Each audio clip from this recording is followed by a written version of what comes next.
Escorts is one of the best performing auto stock for 2013 and is up 88% in this year. What is in store for 2014, what we should expect from the company, and what is the management likely to declare for 2014? Let's discuss that with Bharat Madan, Group Financial Controller with Escorts, who joins us live from New Delhi. Bharat, good morning and thank you for joining us. Is the management of Escorts excited that markets are finally giving the company its due? The stock is up 88% this year. Yeah, I think the year has gone pretty well for Escorts. So the industry has done well, and we have also been able to improve on our margin front. So overall, I think it has been a good year for us, yes. One of the largest investors over the weekend, and his thought is that for Escorts, the big story in 2014 could be margin expansion. Currently, our margins are at 12%. They could easily move to 14 or 15%. Is he right in his assessment? Are markets right in assuming that for Escorts, margins would move up? Yeah, that's what we have been telling the investors in the market, that this is what we are focusing on as of now. So we have been able to improve the margin by 2.5% in the last 1.5 years, and our focus is still on to continue to expand those margin space. So yes, that's the target. We are looking at aiming at 14-15%. So it will take some time, I think, for us to reach there, maybe 1.5 to 2 years time. But yes, that's the target for us. What kind of volume growth are you expecting to drive that kind of margin enhancement? Because, the market is expecting, as you have indicated, 20% plus sales in the second half of this year. When you look at few last quarters, I think after the 5 quarters of flat industry, in the last 3 quarters we have seen the growth of 20% plus happening in this industry. So going forward, we are expecting that 10 to 12% growth will continue to happen. Now, a lot will depend when the government comes into power, as a stable government, and post-election scenario, how it really maps out.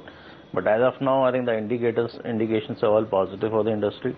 There's a good monsoon, so it will expect it to be a very good crop cycle going forward. So let's hope. I think our hope is we'll be able to deliver on those numbers. Tell me a bit about your market share. Currently, how is the market share for the tractor industry stacked up, and where do you stand?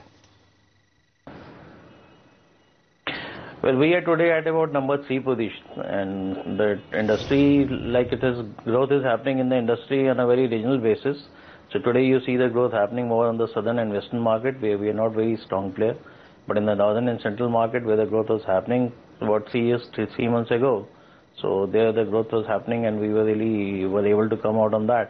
So I think it all will depend on how the regional growth pans out. So if it's a linear growth across India, yes, we'll be able to maintain our shares definitely, and will grow with the market.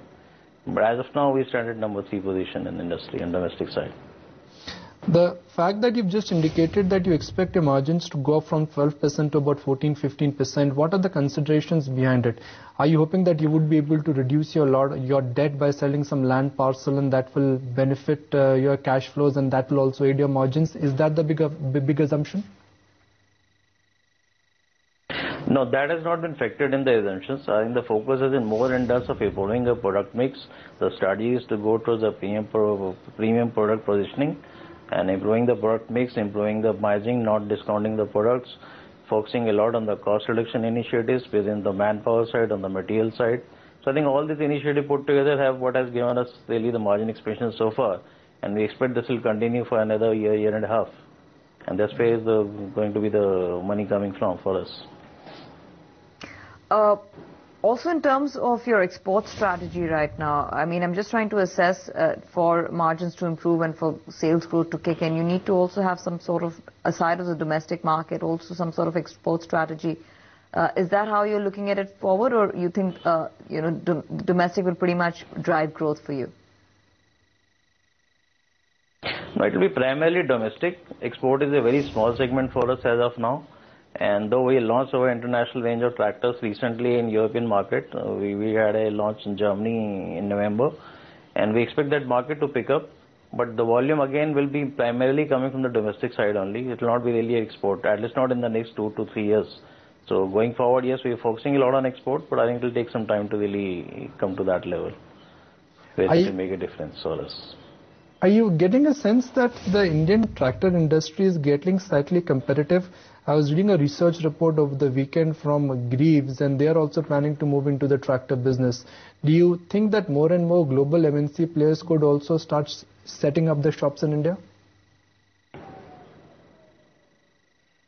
Yeah, I think yes, in the long run that is possible. But as of now, it's primarily the domestic players who have been dominating this scene as of now. So going forward, yes, the multinationals can come into the country, and we have been seeing a lot of potential which India holds as of now. And this penetration levels are pretty low for the industry. The mechanization is way, way below what the developed market has seen. So there is a lot of growth potential in the market today for all the players. Are you looking at any kind of global tie-ups in terms of technical know-how and product innovation to introduce new products into the market? Yes, we had done the tie-ups with the European players for designing of our tractors, and we are working on that. And we have also brought the specialty tractors into Indian market with the collaboration with an Italian manufacturer. So those tie-ups will continue. So wherever we see there's a product gaps and there's a technology requirement by the farmers, whether it's for their comfort or for their styling or for their technology needs, we'll definitely try to fill that up. And that's been the Escorts strategy in the past as well. I want to understand two numbers from you. First, your cash flow, and then your total interest outgo. Because if you are making a case that operational efficiency will improve, your cash flows will improve and interest outgo will reduce. Could you give me a sense there? Yeah, today our debt levels are close to 450 odd crores, including our working capital borrowings. And going forward, yes, we expect the debt level to come down, but since we have some capex requirement at least in the next 2 years more on the product side, so there we see some investment will continue to happen. So whatever debt repayment will happen in the next 2 years, we'll again be borrowing to that similar levels. So I think we'll still be keeping at the same debt level. Now on the working capital side, we see a lot of improvement happening in the operational margins going up. There we see the requirement of working capital going down. And as you know, the tractor industry per se is more a negative working capital industry. So the growth will not really need the sort of money which normally is required in a normal industry. So there we see some positivity there. But on the term debt side, which is today about 300 odd crores on our balance sheet, so that will continue to be there at least for next 2 years. Final question from my side at least. Every time your stock has gone up, market rumors, they start surfacing up again that Escorts is looking at selling some of the non-core assets. They are looking at exiting out of the construction equipment business. Why don't you use this forum to clear the air? No, I don't think there's any rumor as such, and the assets which we have or the assets which are being used today by the company. So it's not a surplus land which we are saying is getting sold off.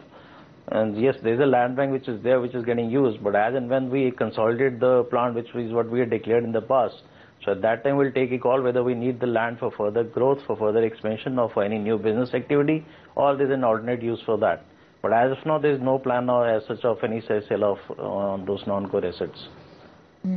And just one final word on your distribution network as well as dealerships. How much are you going to be spending as a percentage of sales going forward? What's the plan there to improve the network?